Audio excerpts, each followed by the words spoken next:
My dad missed my wedding for an emergency with his ex-wife. Now he's furious about being uninvited to my baby shower and threatens to ruin it. My dad's been pretty hit and miss my whole life for supporting me. He was what I call a volunteer parent, but not in the way step-parents can be supportive for a kid that's not theirs. He was just there when it was the most convenient for him, which is never a good sign. But I always loved my dad anyways, and I typically made excuses as to why he wasn't around. When I was a kid, I'd pretend he was like a super-secret spy, and he couldn't always be around because he was always saving the world. What a joke that really was, though. I had a wedding. You would think this would be some super important, do not miss unless you die, event in your child's life, but apparently not to my dad. At the last minute, he texted me that he had to have an emergency meeting with his ex-wife. He didn't even have the balls to tell me to my face that he wasn't going to walk me down the aisle. I'm his only daughter, so this is a one-of-a-kind opportunity that you would think he wouldn't want to miss. There should have been nothing more important to him than his daughter's wedding. Of course, I am nothing short but livid that he wasn't there for me that day. So, who can really blame me when I decided that I didn't want him at my baby shower? Of course, my mom says baby showers aren't actually for men anyways. My mom says baby showers are typically just for the women, so that they can celebrate the baby and bring gifts and whatnot. This sounds completely crazy to me in general, but now my dad is throwing a complete hissy fit because I was not going to invite him. I really don't even know who told him I was pregnant. I certainly didn't because I didn't want him around, and I felt so utterly disrespected by his lack of caring about me. If he didn't want to be there for my wedding, why on earth should I allow him to be there for my baby or baby shower? I don't want to let my child have the same disappointment that I had from his grandfather. Now though, my dad's threatening to ruin my baby shower if I don't invite him. I'm not completely sure how he expects to do that exactly though. If he wasn't at my wedding during my most important day, why does he care to be at my baby shower? Actually, why does he deserve to be at my baby shower? He's never actually been there for me. Maybe I should just have a complete talk with him to explain my views. I doubt it will actually do anything, but you should always try, right? Update 1. I finally had a talk with my dad. I was able to ask him what was so important that he had to leave my wedding to go see his ex-wife. He wouldn't explain to me what happened to her or why he walked out. This is actually really typical for my dad. He never tells the whole truth. Why start now? But at least he did actually apologize though, and said that yes, he should have been there for my wedding. I'll take what I can get at this point with him, I guess. He said he was acting so rash about coming to my baby shower simply for the fact that it was my first child. It was a boy, and he really wanted to be there for my son. He sounded so sincere when he told me why he wanted to be there.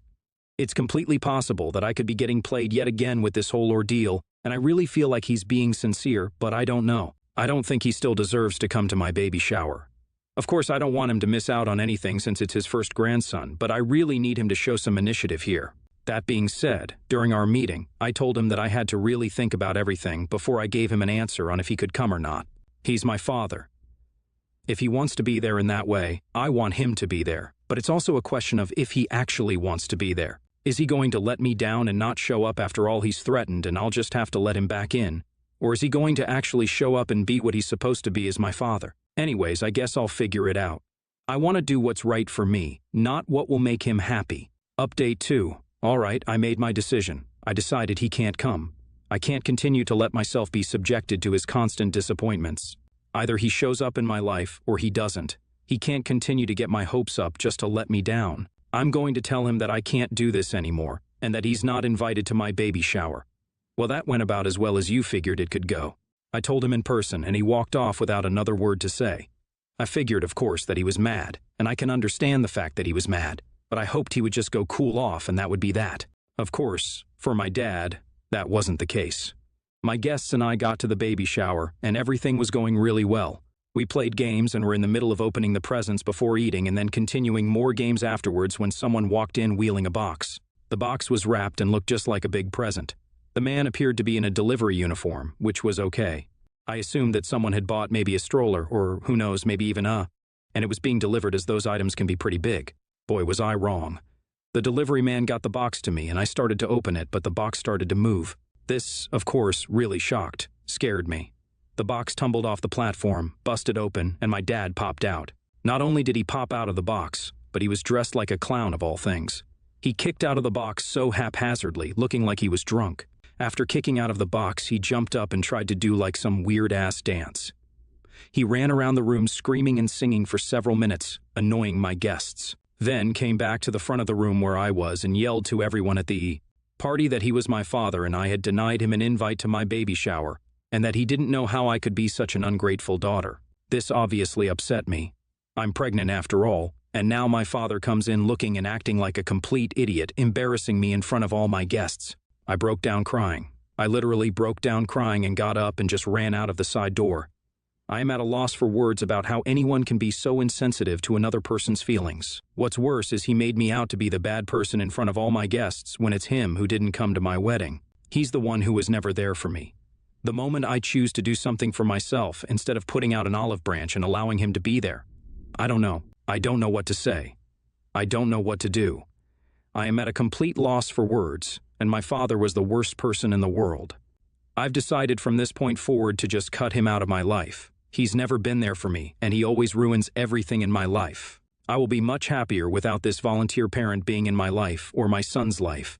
I will not allow him to be treated the way I have been. Good for you, girl. Female empowerment. I'm sorry, but I agree with your dad. How cold are you to not invite him? Maybe he had a right to behave the way he did. My husband William and I have 3 children, Charlotte, 22 female, Sebastian, 11 male, and Leo, 7 male. Our rule is that if a child is in school, then they do not need to get a job or pay rent. If they have finished school, then they need to have a job and pay rent. Charlotte got her associates last year and isn't interested in any more school. We offered Charlotte a deal that she could either pay a $1,500 monthly rent. We live in a very expensive area, so $1,500 is less than half of what most people pay every month for rent. Or she could help with Sebastian and Leo and not have to pay any rent. Charlotte chose to help with her brothers and not pay rent. William and I asked Charlotte to drop off and pick up Sebastian and Leo from school on Mondays, Tuesdays, and Wednesdays, as well as any needed appointments. We reimbursed Charlotte for the gas she spent driving them. William and I do not go out very often, maybe 3 times a month. We always got Charlotte's go-ahead before making plans and asking her to stay home with Sebastian and Leo. Last month, William and I planned to meet with a friend for dinner, but our friend had to cancel last minute for an emergency. We decided to go back home and immediately noticed that Charlotte's car was gone and Sebastian and Leo were in the front yard playing. When we asked where Charlotte was, Sebastian and Leo explained that she had left earlier and they were locked outside. Sebastian and Leo told us that Charlotte leaving them home alone was a very normal thing, but they didn't say anything before since they didn't think it was a big deal and also like being home alone. William and I kept trying to call Charlotte, but she was not picking up. About a half hour before William and I planned on being home, we had been calling her for over 3 hours at this point. Charlotte pulled up in the driveway. William and I told Charlotte she cannot babysit Sebastian and Leo anymore. She's lied to us for over a year and destroyed our trust in her. Charlotte is now paying $1,500 in rent every month, which helps cover the cost of Sebastian and Leo's nanny. Charlotte got frustrated last Friday and told William and me how unfair we were for making her pay $1,500 on top of doing chores. We told Charlotte if she wants to live in this house, then those are the rules. If she doesn't like it, then she can go ahead and walk out the door. Charlotte's biological mom, Phoebe, called William and me awful parents and accused us of choosing our new children over Charlotte. Phoebe posted a rant on Facebook voicing this opinion. Friends have reached out to us because they know we aren't favoring Sebastian and Leo over Charlotte. But they said that we were too harsh in telling Charlotte to either deal with our rules or walk out the door because it's a hard thing to hear from your parents at any age, and we should try to work out a compromise. But Charlotte broke our trust and lied for over a year. I don't see how a compromise would solve anything. AITA? Some additional information because several people have asked. Charlotte works as an ultrasound technician and earns about $5,000 every month. In our area, most starter homes cost more than $3,000 every month, not counting utilities. Phoebe moved 2 hours away after Charlotte turned 18, so a commute from Phoebe's house to Charlotte's current job is obviously impossible.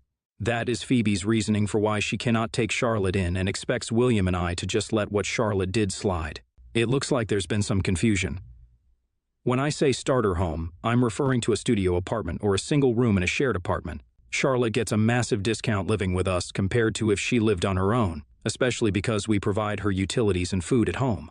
NTA. She's not a child, she's 22, and leaving the 2 younger kids home alone could get you in a world of problems depending on the rules in your state. She's been irresponsible, apparently, for quite some time. In the beginning, she had a choice of arrangements.